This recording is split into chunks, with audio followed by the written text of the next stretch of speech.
escroquerie qui est en pleine explosion depuis 2 ou 3 ans et qui s'appelle le spoofing. Donc le spoofing, c'est une escroquerie qui consiste pour les escrocs à appeler le client d'une banque, à se faire passer pour un conseiller de la banque ou pour le service de sécurité de cette banque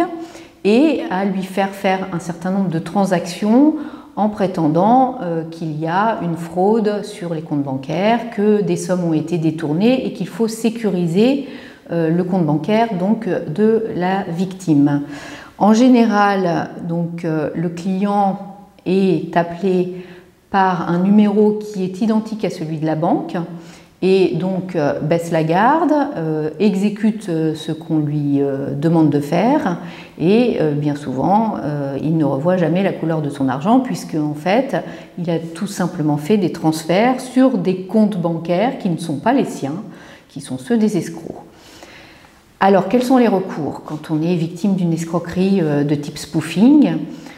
Le premier recours, c'est de demander à sa banque de rembourser. Rembourser parce que la banque y est tenue. Le Code monétaire et financier prévoit que dans ce cas, la banque doit vous rembourser dans un délai extrêmement court,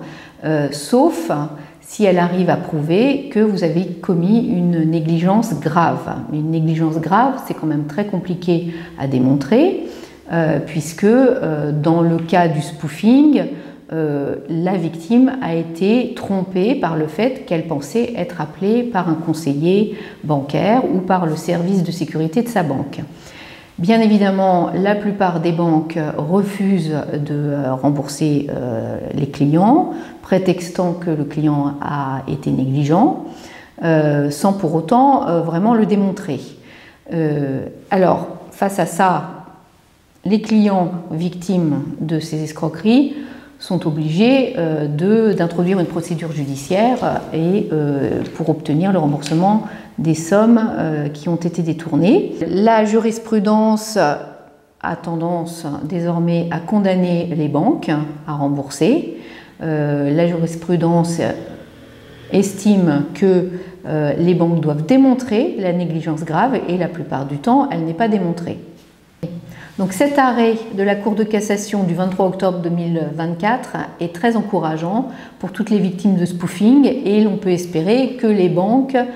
seront moins enclines à refuser le remboursement des sommes qui ont été détournées dans la mesure où la victime a été appelée par un conseiller bancaire depuis le numéro de téléphone de la banque.